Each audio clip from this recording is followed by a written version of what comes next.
January is National Blood Donor Month. While we tell you all the time about the need for blood, in tonight's To Your Health, you meet a man who is living proof of the difference it makes. 24-year-old Jacob Smith is alive today thanks largely to 26 people he never met. I was brought back to life. March 30th, 2021. One second, Jacob was in the car with his mom, sister, and 8-month-old nephew. The next, I remember looking over at my mom and telling her, brace for impact. a Cadillac Escalade was speeding the wrong way down Southwest Polk, slamming into them at upward of 80 miles per hour. I was folded like a pancake up underneath the airbag. Jacob's mom and sister were hurt. The baby?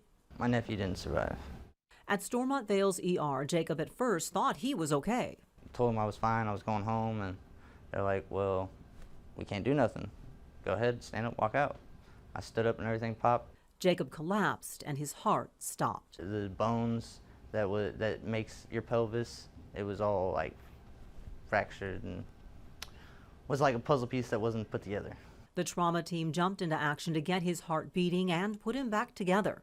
Jacob ended up needing blood from 26 different donors to save his life. Trauma nurse Teresa Taylor says in a major incident like Jacob's, having a blood supply ready to go is vital. You can't just wait to track down donors. There is no time. If there's not blood to pump through the body to deliver the oxygen and the nutrients to those organs, there's not a chance to recover. We have nothing to fix. And it's not just trauma patients who need blood. Mamas having babies sometimes can run into bleeding emergencies. Some of our cancer patients oftentimes are regular blood transfusion recipients, neonatal intensive care, so the little tiny babies.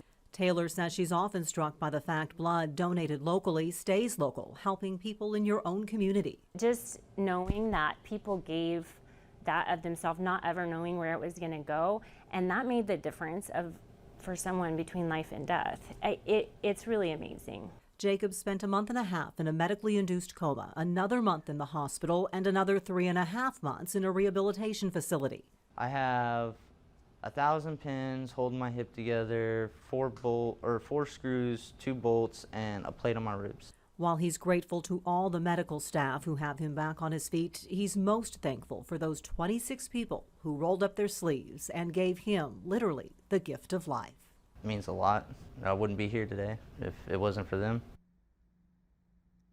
Amazing. Blood supplies are low right now with weather, illness, and the holidays keeping some of the regular donors away. The supply always needs to be replenished, not just because blood needs to stay fresh, but as you heard, they use it every day. Topeka's Community Blood Center has daily donation hours, plus they and the Red Cross hold regular blood drives. I posted details on how to find those schedules and locations on the health page of WIBW.com.